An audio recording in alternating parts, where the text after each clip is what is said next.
Çox uzaqsan, sənə çatsam da xəyalən çataram.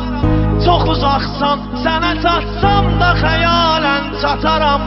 Bu xəyallarla da bitdikcən ömür baş qataram. Unudub hər şeyi birdən gecə gündüz yataram. Görə bilsəydim əgər bir dəfə rüyada səni, görə bilsəydim əgər bir dəfə rüyada səni. Yenə eşqində mi gəlmiş salıram yada səni. Bir ürəyi var gəzir hər gün qoca dünyada səni. Mən doğulmuşam belə aşiq bir ürəyi düşkünüyəm. Adı badə, adı papiroz, adı şey düşkünüyəm. Mənə təhər eyləmə yarım, deməm ey düşkünüyəm.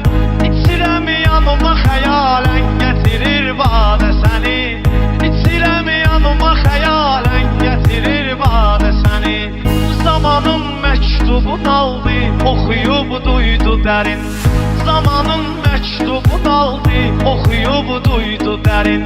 Gələcəkdə olacaq bir acı taley xəbərin. Və bizə əsr elədi dahi Füzuli əsərin. Məcnun məni təmsil eylədi Leyla da səni. Məcnun məni təmsil eylədi Leyla da səni. Yenə eşqində mi gəlmiş salıram yada səni. Bir ürəyi var gəzir hər gün qoca dünyada səni. Bir ürəyi var gəzir hər gün qoca dünyada səni.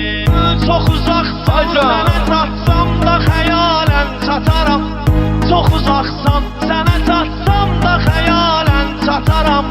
Bu xəyallarla da bitdikcən ömür baş qataram.